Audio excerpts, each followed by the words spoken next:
এই লেকচারে আমরা আলোচনা করব বুটস্ট্র্যাপের ফর্ম নিয়ে। ফর্মে অনেক পরিবর্তন এসছে, ফর্মে অনেক অনেক চেঞ্জ এসছে যেগুলো আগে ছিল না, যে কারণে ফর্ম আলাদা একটা সেকশনে রূপান্তরিত করে দিয়েছে। আগে এটা কম্পোনেন্টসের মধ্যেই ছিল, এখন আর সেটা নেই। এখন আলাদাভাবে আমরা ফর্মসের একটা সেকশন দেখতে পাচ্ছি। তো ফর্মস কী জিনিস? ফর্মস খুব সিম্পল জিনিস। ফর্ম নিয়ে আমরা অনেক কাজ করেছি, তাই না? তো আমরা যেভাবে কাজ করেছিলাম এক্স্যাক্ট বুটস্ট্র্যাপের ফর্মও সেভাবেই কাজ করে থাকে। এখানে আপনারা দেখতে পাচ্ছেন একটা সিম্পল ফর্ম। সো আমরা এখানে এটাকে কপি করে নিলে এইরকম দেখতে একটা ফর্ম তৈরি হয়ে যাবে। খুব সিম্পল। আমরা এখানে যাওয়ার পরে একটা কন্টেইনার my5 নামের ক্লাস নিই, এর মধ্যে ফর্মটাকে পেস্ট করি। দেখেন যে এখানে একটা ফর্ম চলে এসছে, সিম্পল ফর্ম। ওকে, সো ফর্মের অনেক রকম ভ্যারিয়েন্টস আছে, ফর্মে অনেক কিছু কন্ট্রোল করার আছে। যেমন হচ্ছে ফর্ম কন্ট্রোল রয়েছে। ফর্ম কন্ট্রোল বলতে মূলত বোঝানো হয় যে এই এরিয়াটা, ওকে, ইনপুট এলিমেন্ট এবং টেক্সট এরিয়ার ক্ষেত্রে আমরা ব্যবহার করব সরাসরি ফর্ম কন্ট্রোল ক্লাস। তাহলে এটা অটোমেটিক্যালি একটা সুন্দর স্টাইল আমার জন্য তৈরি করে দিবে। ফর্ম কন্ট্রোল ক্লাসের আবার বিভিন্ন এক্সট্রা ক্লাস আছে, যেমন হচ্ছে সাইজ। যেমন আমরা যদি ব্যবহার করি ফর্ম কন্ট্রোল -lg, তাহলে আমার জন্য একটা বড় সাইজের ফর্ম কন্ট্রোল আসবে বা এলিমেন্ট একটু বড় হবে। যদি এসএম ব্যবহার করি তাহলে একদম ছোট আসবে, আর যদি শুধু ফর্ম কন্ট্রোল ব্যবহার করি তাহলে ডিফল্ট ডিজাইনটা চলে আসবে। তারপর ডিসেবল ব্যবহার করতে পারি। তারপরে হচ্ছে আপনার এখানে যদি আমরা বলি ডিসেবলড, তাহলে এটা ডিসেবলড হয়ে যাবে। ডিসেবল রিড অনলি যদি বলি তাহলে রিড করা যাবে কিন্তু ডিসেবল থাকবে ফর্ম। তারপর শুধু রিড অনলি করলে রিড করা যাবে কিন্তু হচ্ছে আপনার টাইপ করা যাবে না কোনো কিছু। তারপরে ধরুন হচ্ছে রিড অনলি প্লেইন টেক্সট, ঠিক আছে? অনেক রকম উপায় আছে। এখানে ব্যবহার করা হয়েছে আপনার পাশাপাশি, যেন কলাম ব্যবহার করে পাশাপাশি যেন আমরা দেখতে পারি সেরকম একটা সিস্টেম করা হয়েছে। তারপরে ফাইল ইনপুট আপনার এখানে এই সিস্টেমে কাজ করবে। ফাইল ইনপুটের ক্ষেত্রে যে আপনার এক্সট্রা করে কি বলা রয়েছে, ফর্ম কন্ট্রোল এক্সট্রা করে বলে দেওয়া রয়েছে, টাইপ ফাইল, ঠিক আছে, এক্সট্রা করে বলে দেওয়া রয়েছে। আর এই যে এখানে আপনার লেভেলটা দেওয়া রয়েছে। এবার সিলেক্ট রয়েছে। সিলেক্ট এলিমেন্ট নিয়ে কাজ করার জন্য আপনাকে বলতে হবে ফর্ম সিলেক্ট। ফর্ম কন্ট্রোল কাজ করবে ইনপুট এলিমেন্ট এবং টেক্সট এরিয়ার ক্ষেত্রে। সিলেক্ট এলিমেন্টের ক্ষেত্রে আপনাকে বলতে হবে ফর্ম সিলেক্ট। ওকে, সো আমরা যদি এই সিলেক্ট অংশটুকুকে কপি করে আমাদের ফর্মের মধ্যে পেস্ট করে দেই, এই যে এখানে আমাদের যে ফর্ম রয়েছে এখানে যে আমরা পেস্ট করে দেই, তাহলে এটা কাজ করবে আই গেস। এই যে দেখেন সিলেক্ট রয়েছে, আর মার্জিন দেওয়া নেই, এই জন্য আর কি কাজ করছে না। সো আমরা বললাম মার্জিন বটম 3। ওকে, একটু মার্জিন চলে আসবে নিচে, এই যে। সো এটা কাজ করবে। তারপরে সাইজিং, এটার মতো মানে ফর্ম কন্ট্রোলের মতো এখানেও আপনি এলজি, এসএম বা ডিফল্টটাও ব্যবহার করতে পারবেন। তারপর ডিসেবল করে রাখতে পারবেন ইচ্ছা করলেই, ডিসেবলড এই কিওয়ার্ডটা ব্যবহার করলে। এটা আসলে বুটস্ট্র্যাপের কিছু না, এটা হচ্ছে এইচটিএমএলেরই একটা প্রপার্টি যে কোনো কিছু ডিসেবল করার জন্য। চেকস অ্যান্ড রেডিওর জন্য কি ফর্ম চেক নামে নতুন একটা ক্লাস রয়েছে। পূর্বেই সব কিছু ফর্ম গ্রুপের মধ্যে ছিল এবং ফর্ম কন্ট্রোল দিয়ে সব কিছু কন্ট্রোল করা হতো, কিন্তু এখন এগুলোকে সব সেপারেট করে দেওয়া হয়েছে। এখন আমরা যদি ইনপুট বক্স টক্স নিতে চাই তাহলে আমাদের কী ব্যবহার করতে হবে? ফর্ম চেক ব্যবহার করতে হবে। সো আমি পুরোটাকে কপি করে আমার সিলেক্টের নিচে যে আমরা এখানে পেস্ট করে দিই, তাহলে আমরা পেয়ে যাব ফর্ম চেক। এই যে দেখেন ডিফল্ট চেক বক্স এরকম আমরা পেয়ে যাব।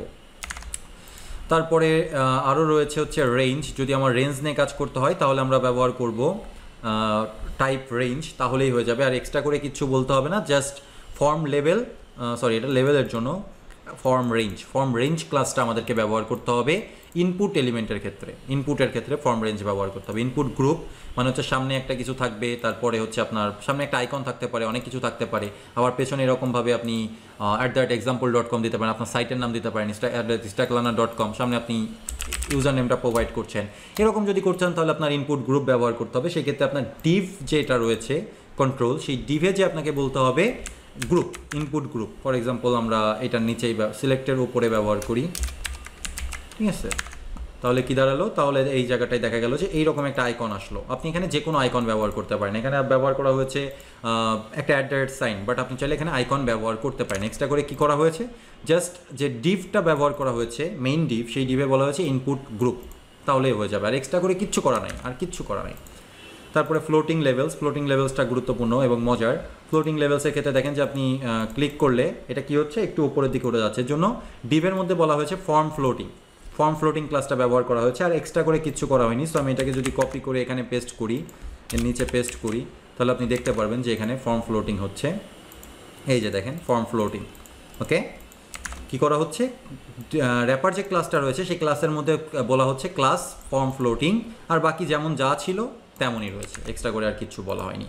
আচ্ছা, তারপরে লেআউট, আপনি চাইলে গ্রিড সিস্টেম, বুটস্ট্র্যাপের গ্রিড সিস্টেম ব্যবহার করে লেআউট তৈরি করতে পারেন। এই জন্য রো এবং প্রত্যেকটা এলিমেন্ট কোনো একটা কলামের মধ্যে দিতে পারেন। এখানে তাই করা হচ্ছে, যে এখানে দেখেন যে পাশাপাশি ফর্ম গ্রিড ব্যবহার করা হচ্ছে, রো ব্যবহার করা হচ্ছে, কলাম ব্যবহার করে ইনপুট এলিমেন্টগুলোকে দেওয়া রয়েছে। ঠিক আছে, খুব সিম্পল, কিন্তু কলাম ব্যবহার করে ইনপুট এলিমেন্টগুলোকে দেওয়া রয়েছে। তাহলে আপনি যেরকম স্টাইল চাচ্ছেন, যেই স্ক্রিন সাইজের জন্য যেরকম স্টাইল চাচ্ছেন সেরকম স্টাইল আপনি করতে পারবেন বুটস্ট্র্যাপের গ্রিড সিস্টেম ব্যবহার করার মাধ্যমে। শুধুমাত্র ইনপুট এলিমেন্টগুলোকে নির্দিষ্ট জায়গায় আপনাকে প্লেস করতে হবে, নির্দিষ্ট কলামের মধ্যে প্লেস করতে হবে। সেটা আমরা পরবর্তীতে যখন সুন্দর করে কোনো ফর্ম তৈরি করব তখন দেখব। এরপর আছে হচ্ছে ভ্যালিডেশন। ভ্যালিডেশনটা আসলে সরাসরি কাজ করবে না। ভ্যালিডেশন নিয়ে কাজ করার জন্য জাভাস্ক্রিপ্টের প্রয়োজন আছে। যেমন আপনি যখন সাবমিট করবেন ফর্ম, তখন কোথায় কোথায় ইরোর থাকলে সেই ইরোরগুলো আপনাকে দেখাবে। আপনি যদি এখন এটা ইমপ্লিমেন্ট করেন, এটা পারফেক্টলি কাজ করবে না, কারণ এর জন্য মাস্ট বি কিছু জাভাস্ক্রিপ্ট কোড আপনাকে লিখতেই হবে। আর যেহেতু আমরা এখনও জাভাস্ক্রিপ্ট জানি না, সেহেতু ফর্ম ভ্যালিডেশনটাকে আপাতত বাদ দিচ্ছি। কিছু এক্সট্রা ক্লাস রয়েছে, যেমন নিডস ভ্যালিডেশন ক্লাস রয়েছে।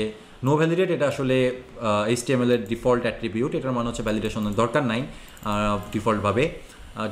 ব্রাউজারের ডিফল্ট যেই ভ্যালিডেশনটা রয়েছে সেটাকে আটকানোর জন্য এই নো ভ্যালিডেটটা ব্যবহার করা হচ্ছে। আর ভ্যালিডেশনটা দিয়ে দেওয়া হচ্ছে পুরোপুরি বুটস্ট্র্যাপের হাতে। ঠিক আছে, তারপরে এক্সট্রা করে কিছু ক্লাস, যেমন হচ্ছে যে এই যে যেমন একটা ডিপ সেকশন আপনি দেখতে পাচ্ছেন, ভ্যালিড ফিডব্যাক, এরকম একটা কিছু দেখতে পাচ্ছেন। তারপরে আরও রয়েছে ভ্যালিড ফিডব্যাক, মেনলি ভ্যালিড ফিডব্যাকটাই ব্যবহার করা হচ্ছে। আর এই তো এখানে একটা ইরোর রয়েছে, ইরোরটাকে কন্ট্রোল করা হচ্ছে কি দিয়ে, ইরোরটাকে জাস্ট ইনভ্যালিড ফিডব্যাক দিয়ে করা হচ্ছে। Valid feedback, invalid feedback. Valid feedback হচ্ছে সব কিছু ঠিক থাকলে ভ্যালিড ফিডব্যাক, আর সব কিছু যদি ঠিক না থাকে ইরোর হয় তাহলে ইনভ্যালিড ফিডব্যাক। ইনভ্যালিড ফিডব্যাকটা লাল কালারের দেখাবে। এছাড়াও আগে ওখানে ইজিরোর বা হ্যাজিরোর এই টাইপের ক্লাস ব্যবহার করা হতো, যেগুলো এখন ব্যবহার করা হচ্ছে না, এগুলো দরকারও হচ্ছে না। ঠিক আছে, আর আপনি এই সিস্টেমটাকে এখান থেকে কপি করে নিতে পারেন, পুরোপুরি কপি করে নিলেন। কপি করে নিয়ে আমাদের বর্তমানে যেই ফর্মটা রয়েছে সেই ফর্মটাকে আমি রিপ্লেস করে দিই। হ্যাঁ, এই ফর্মটা দরকার নেই, এই ফর্মটাকে আমি রিপ্লেস করে দিয়ে যেই ফর্মটা এখানে রয়েছে সেই ফর্মটাকে নিয়ে আসলাম। নিয়ে আসার পরে দেখেন এখানে একটা ফর্ম রয়েছে। আমি যদি সাবমিট বাটনে ক্লিক করি, ওদের ফর্মটা কিন্তু সুন্দরভাবে আপনার কাজ করছে, সাবমিট করছে, কিন্তু আমাদের ফর্মটা সুন্দরভাবে কাজ করছে না। কেন কাজ করছে না? কারণ আমরা জাভাস্ক্রিপ্ট কোড লিখিনি। জাভাস্ক্রিপ্ট কোড না লিখলে এই ফর্ম সুন্দরভাবে কাজ করবে না। সো আমাদের যেটা করতে হবে সেটা হচ্ছে ফর্মের কাজ কমপ্লিট করার পরে এখান থেকে জাভাস্ক্রিপ্ট কোডটাও কপি করতে হবে। কপি করে একদম নিচে চলে যেতে হবে, অথবা অন্য একটা ফাইলেও আপনি করতে পারেন। ঠিক বডির পূর্বে স্ক্রিপ্ট নামের আর একটা ট্যাগ দিতে হবে, স্ক্রিপ্ট। এর মধ্যে আপনি এই কোডটাকে পেস্ট করে দেন, জাভাস্ক্রিপ্ট কোডটাকে পেস্ট করে দেন। দেওয়ার পরে এইবার যদি আপনি সাবমিট করেন, দেখেন আপনার সমস্ত কিছু সুন্দরভাবে দেখা যাচ্ছে, অর্থাৎ ভ্যালিডেশনটা চেক হচ্ছে জাভাস্ক্রিপ্টের মাধ্যমে। আর এই জাভাস্ক্রিপ্ট কোড এখন যদি আমি আপনাদেরকে বোঝানোর চেষ্টা করি, বেশিরভাগ মানুষ হয়তো বুঝবেন না, যাদের আর কি ভ্যালিডেশনের এর আগে কোনো এক্সপিরিয়েন্স নেই, সে কিন্তু বুঝবেন না। তো সেই কারণে আমি আসলে এখানে ভ্যালিডেশনটা চেক করছি না, বা এই জাভাস্ক্রিপ্ট কোডটাকে এক্সপ্লেন করছি না। পরবর্তীতে যখন আমরা জাভাস্ক্রিপ্ট শিখে ফেলবো তখন এই ধরনের ভ্যালিডেশন আমরা নিজেরাই তৈরি করতে পারবো, কোনো বিষয় না এই ধরনের ভ্যালিডেশন তৈরি করা। ওকে, তো এই হচ্ছে ফর্মের মেইন ক্লাস যেগুলো আমরা দেখলাম এখানে। আর এছাড়াও আরও কিছু কম্পোনেন্ট রয়েছে, যে কম্পোনেন্টগুলো খুবই সহজ, যেমন অ্যালার্ট কীভাবে করতে হবে। যেমন একটা ডিপের মধ্যে যে যদি আমি ক্লাস বলে দিই অ্যালার্ট প্রাইমারি, তাহলে একটা প্রাইমারি অ্যালার্ট তৈরি হয়ে যাবে। যদি আমি বলি অ্যালার্ট সেকেন্ডারি অ্যালার্ট তৈরি হবে। যদি আমি বলি অ্যালার্ট ডেঞ্জার, তাহলে একটা ইরোর অ্যালার্ট তৈরি হবে। এরকমভাবে প্রত্যেকটা আইটেম নিয়ে আসলে ব্যাখ্যা করা তো সম্ভব না। আপনারা যেটা করবেন সেটা হচ্ছে প্রত্যেকটা কম্পোনেন্ট ওপেন করবেন, এখানে যে এক্সাম্পলগুলো দেওয়া রয়েছে সেই এক্সাম্পলগুলো নিজে হাতে টাইপ করে বা কপি পেস্ট করবেন অ্যাকচুয়ালি আপনার কোড এডিটরে, এবং তারপরে রান করে দেখার চেষ্টা করবেন যে কী হচ্ছে। এবার তারপরে বিভিন্ন ক্লাস সোয়াপ করে বিভিন্ন রকমের ক্লাস দিয়ে চেক করবেন যে আসলে কীভাবে চেঞ্জ করা যায়, মডিফাই করা যায়, কাস্টম কিছু একটা তৈরি করা যায়। সেটা আপনারা আর কি নিজেরা প্র্যাকটিস করে চেষ্টা করবেন, কারণ এটা খুবই গুরুত্বপূর্ণ। বুটস্ট্র্যাপে মোস্ট অফ দ্য টাইম আপনাকে এখান থেকেই কোড কপি করে নিয়ে কাজ করতে হবে, আর পরবর্তীতে যেটা করতে হবে কাস্টমাইজ করতে হবে, নিজের মন মতো কাস্টমাইজ করতে হবে, যেটা আমরা একটা প্রজেক্ট করতে গেলেই বুঝবো। পরবর্তীতেই আমরা প্রজেক্ট করব খুব দ্রুতই, একটা ব্লগের প্রজেক্ট, যেটা আমরা আগেও করেছিলাম। এখন আমরা বুটস্ট্র্যাপ ব্যবহার করে একটা প্রজেক্ট করব, তবে নেক্সট সেকশনে না, তারপরের সেকশনে। নেক্সট সেকশনে আমাদের আরও একটা টপিকস বাকি রয়ে গেছে, সেটা হচ্ছে ইউটিলিটি। তো ইউটিলিটি নিয়ে আমরা পরবর্তী সেকশনে আলোচনা করব।